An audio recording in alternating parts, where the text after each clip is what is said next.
Hey guys, it's Ryan from the Mavericks. This is podcast episode 5. If you're wondering why I'm putting out so many podcasts so quickly, I have a theory.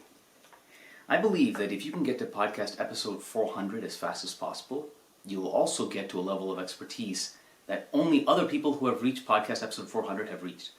So I think of a lot of people that have been putting out podcasts for years, and I'm trying to chase them within 2 years if I can. And my idea is, the more you're able to articulate yourself on camera and be yourself and be your personality, the more influential you will be to the people around you. Like right now when I do these talks, right? There's certain physiological things that happen to me. Number one, I have trouble thinking about what I want to say. I have a hard time articulating what I want to say. My mouth might get dry. Things like that. I always feel like I have some brakes on when I get on camera. But when I talk to someone genuinely face to face, my brakes are off, I like my personality, I'm able to help people genuinely because it comes from the heart. But on camera, it's like I can't bridge that gap. I believe the more podcast episodes you put out there, the more comfortable you become, the more of yourself you can become. And when the whole world can see who you really are as a person, they'll come to like you, they'll come to trust you. So that's my theory for getting to podcast episode 400. And I would advocate that anyone else that wants to be able to make an influence on the market that they like to serve in their business, try to put out podcasts as much as possible until you get to episode 400. Because by then you'll find your voice, you'll find your way to communicate, you'll get rid of all the barriers that prevent you from actually being yourself on camera, and then you'll be able to help people. Anyway, so this is podcast episode 4,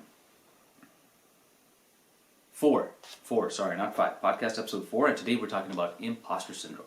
So we're going to cover a few things. Number 1, what it is. Number 2, a past, present, and future description of it. Number 3, the 0 to 10 scale. Number 4, meeting expectations. Number 5, dealing with haters. Number 6, what it doesn't mean. And number 7, how to overcome it. So let's go through it. So what is imposter syndrome? Imposter syndrome is basically a belief that you have in yourself that you cannot do something that you have set out to do. So I'll give you an example. In the military, when I was in the Canadian Forces, I was an officer, and I was specially selected to go to one more experienced regiment, or one experienced unit within my regiment, so that I could serve the military in that capacity in that unit. Or actually it was a squadron, to join that squadron. But in my head, I always thought, inevitably, they're going to catch me making some crazy mistake in the middle of a very important mission, and I will not be able to live it down. This brooding lack of confidence always went through my mind. And so I was never able to actually be the best version of myself in the military. This was part of the reason I actually left the Canadian Forces, because I just thought I would never be a good officer. So this is what imposter syndrome does. Imposter syndrome puts the brakes on you. Imposter syndrome is a self-limiting braking system that stops you from being the full, confident version of yourself and executing on the tasks that you have set out to do. So if you've got major projects to go out for, you don't do them because you're afraid of what other people will think about you. You're afraid that you're pretending to be someone that you're not. You're afraid to execute, right? So you put the brakes on yourself, and that either stops you or that slows you down, and that makes you ineffective in being able to achieve your dreams. So we got to figure out a way to overcome it. Now, when you look at imposter syndrome, what you need to understand is that you have a past, you have a present, you have a future. The reason you feel like an imposter when imposter syndrome sets in is because you are trying to be like someone in the future, right? You're trying to be a future version of yourself. Your present self is in the transition point, and your past self is the person that everyone has defined you to be because of your past behaviors, right? So we identify ourselves by our past. We do not identify ourselves by our future. But by necessity, when we want to have a future that is different from our past, we have to behave differently from our past. So what that means is that our present is transitioning from who we are in the past to who we will become in the future. This transition point is where we feel like imposters. We feel like we are being someone we truly are not. Now here's the problem. You are identifying yourself by your past. You're not identifying yourself by your present, right? You're identifying yourself by your past. You want to identify yourself by the future. That dichotomy is what causes imposter syndrome. What you need to do is identify yourself by your present. You are transitioning. You are in the transition point between who you were in the past and who you will become in the future. That's one way to actually overcome imposter syndrome. You don't have to think of yourself as someone that you're not, and you don't have to think of yourself as someone that you were in the past. You are in the process of changing. You are a changing person. You are changing your attitudes and behaviors so that you can get a different future. So you're not an imposter. All right? Now, in terms of the 0 to 10 scale, this is another method that you can use to overcome imposter syndrome. So, in any level of expertise, right? You as a person have a scale from 0 to 10. 0 means you have no knowledge in the subject that you're talking about. 10 means that you are the absolute subject matter expert. Most people feel like imposters because they're at a 7, or they're some number between 3 and 7, and they aspire to be a 10, right? So because they're not a 10, but they're trying to get to a 10, again, this is the whole future, past, and present thing. Because they're not a 10, they think they're pretending, right? So they think that they're imposters. Okay, here's the thing. The only people that might call you an imposter are the people that are in your immediate social circle that know you from your past. All right, so just hold on to that thought for now. But for the rest of the world, you're not an imposter, because in their world, they also have a level between 0 and 10 on the expertise scale. And they are somewhere between 5 and 7, right? But your 7 is higher than their 7, right? You might be more of a subject matter expert than they are. So right now, if you are going from 0 to 10 and you're a 7, and they are at a 6, then in their world, you're a 10. Does that make sense? You're, on a scale of 0 to 10 in your life, on subject matter expertise, you might be a 7. But on their scale, if they're a 6, because you are one step ahead of them, you're a 10. Right? So to them, you're not an imposter. To them, you are the expert. Now, the next 2 points relate to each other, and it's dealing with expectations and haters. The reason imposter syndrome has such a breaking effect on our ability to execute as we want to is because, number one, the people that we surround ourselves with have an influence on our behaviors, right? But if the people around us have defined us by our past, then their influence will be to push us back to our past. So when we don't meet their expectations, it's very uncomfortable. People don't like people who change. So what you need to do is you need to start getting some distance away from the people that have defined you by your past and surround yourself with people who are changing. And this is what the purpose of the Mavericks group is, right? In the Mavericks group, I am not a multimillionaire, right? But I'm also not a wantrepreneur. I have a business. I did make it cash flow positive during COVID, right? I did weather a very terrible economic storm. So to anybody that's starting a business, I would be an expert in starting a business. I may not be the expert in getting you to $1 million, which is the collective goal of the Mavericks, but I will say this. I am surrounding myself with people that want to get to the first million and beyond, right? And that's the purpose of the Mavericks. So I am identifying myself by my transition point. I'm identifying myself by the person that I am going to become by my actions I'm doing today, right? So even though I'm not meeting the expectations of the people around me, it doesn't matter. I am separating myself from everyone else that has defined me by my past and surrounding myself with people who are identifying me by my present and who I will become in the future, right? So that's how you manage expectations. Other people that are defining you by your past, again, are going to hold you back from being who you want to be in the future. You want to gain some distance and then surround yourself with other people who are heading in the same path that you are. The next thing is haters. Haters are people on the 0 to 10 scale that are basically like a 0 and a 1. Actually, no, maybe they're any level of expertise, but they just don't like the fact that you're transitioning. For a lot of people, this means one of two things. Number one, it means that they've never transitioned themselves, and so they have a crab in the bucket mentality, right? There's this whole idea of like crabs sitting in a bucket. And when one crab tries to escape, the other crabs try to pull it down.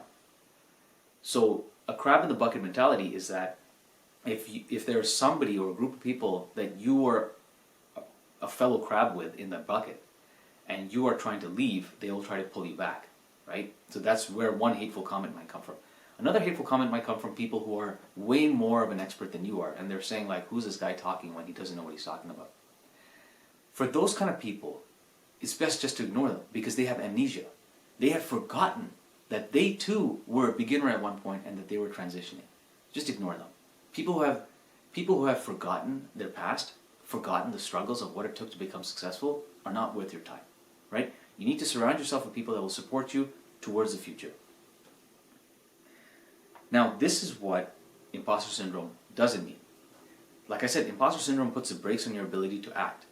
Imposter syndrome does not mean, however, that the brakes need to be there.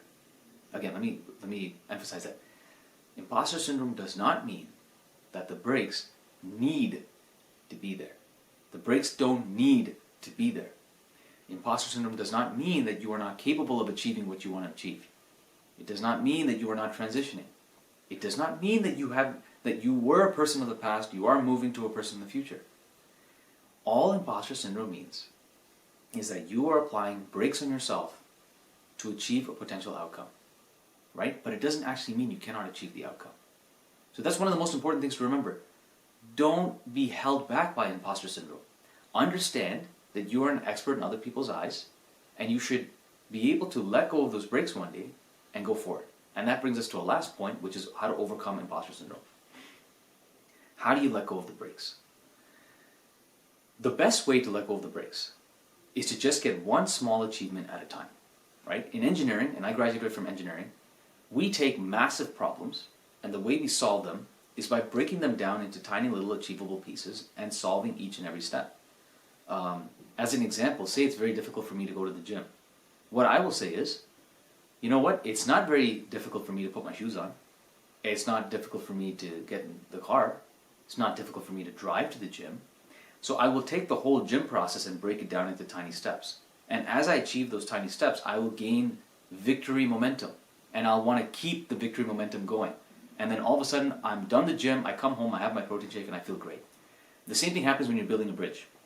You don't just come up with the draft plan for the whole bridge and then try to launch it. You engineer the bridge bit by bit, test by test, based on the environmental factors that the bridge has to take into consideration. And then you are going to build a bridge bit by bit, right? Likewise, for you defeating imposter syndrome, you are transitioning. So instead of taking this massive leap into the future of who you want to become, start achieving the small things that a person in the future, that yourself in the future would achieve today, right? Start achieving the small things like daily good habits, like exercising, reading your goals, spending time with your family, working on your business, implementing time management skills. Achieve those small victories at a time. And what will end up happening is you'll have victory momentum, and you won't want to stop until you get to the end. So this is my recommendation for defeating imposter syndrome. So what we've covered is what it is. It's just a braking mechanism that you put on, a mental braking mechanism that you put on yourself to slow you down from achieving your dreams. But it's you that has applied it to yourself. You have to understand that you were a person in the past. You are transitioning to the future. So don't identify yourself by the past or the future. Identify yourself by the present, the person who is changing. Every person has a level between 0 and 10 in terms of expertise. If you are above someone else's level in the level of expertise, to them you are an expert. So you're not an imposter. In regards to meeting expectations of the people that are around you, separate yourself from them and meet the expectations of new people. Just as a side point, you are the average of the 5 people you surround yourself with, right? So if you surround yourself with 5 buckets, you'll be the 6th bucket. If you surround yourself with 5 CEOs, you'll be the 6th CEO. The pressure that you will feel from the group that you surround yourself with will push you in the direction that the group is heading. So if you're in a group, like the Mavericks, that is going towards the first million and beyond, you are going to be peer pressured to get to the first million and beyond, right? So then you'll be meeting expectations of people that want to push you forward, not meeting expectations of people that want to hold you back. In terms of dealing with haters, just remember, haters are either people that have not entered the transition point or have forgotten about the transition. So ignore them. They're irrelevant.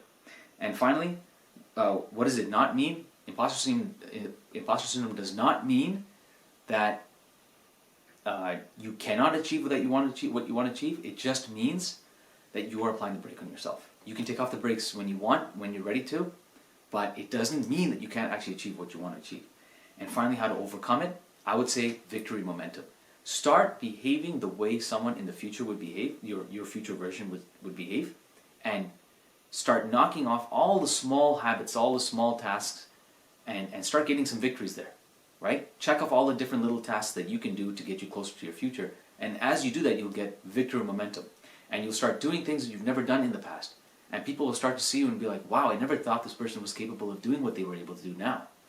But that's because in the silence, in the darkness, before the lights were ever turned on, you were quietly working on the small victories that built up enough momentum to take you to the future victory, which is your future self. So that's my take on how to defeat imposter syndrome and how I have defeated it in order to start my business and to go beyond and to start the Mavericks.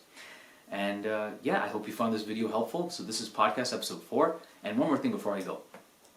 If you're interested in content like this, or joining the Mavericks, or learning more about what the Mavericks is all about, and if you want to get the success formula that a lot of multimillionaires, entrepreneurs have used to create successful businesses, I can give that to you for free, as well as help you join the group Mavericks. All you got to do is go to our website, mavericks.goldwynandsons.com, and just sign up for the newsletter.